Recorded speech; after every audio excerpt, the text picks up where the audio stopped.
Welcome back to Farm Factor and the Kansas Soybean Update.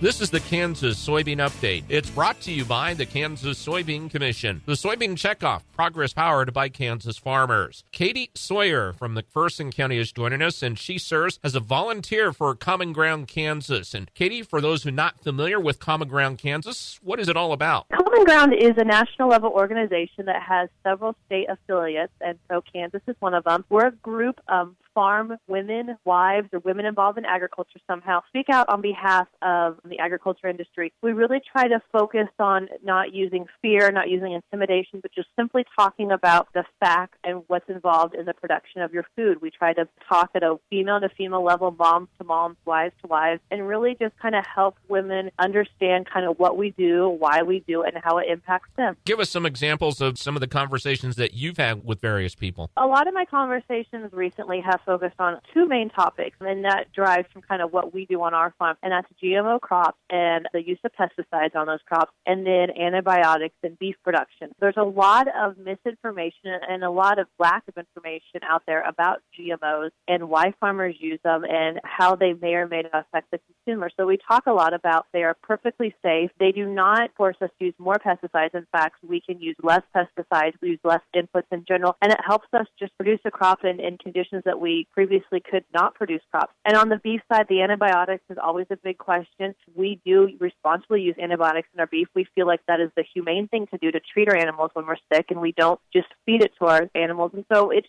a lot of just here's how we use it on our farm and help them understand what the process is behind our decisions. How important is it for groups like Kansas Soybeans to be a supporter and have that support behind you? Oh, it's huge. They have national level understanding of the industry. They can provide us resources. They can provide us data. They provide us financial support. But the Corn and Soybean Commissions are huge in making this possible. Without them, we would not be able to have the platform that we have and have the name recognition that we do. We add new volunteers across the country almost on a weekly, if not monthly basis. As women figure out what we're doing and what this is all about, they want to jump on board. A lot of women, like myself, probably do it day in and day out on our own. But being able to have the common ground behind our name really magnifies and catapults that message. There are those who are interested in finding out more about Common Ground. What's the best way they can do that? It's findourcommonground.com, and from there they can go to the different state chapters, and then there's also national level information as well. That is Katie Sawyer. She serves as a volunteer for Common Ground Kansas, and she's been our guest on the Kansas Soybean Update. It's brought to you by the Kansas Soybean Commission. The Soybean Checkoff, progress powered by Kansas farmers. Learn more at kansassoybeans.org.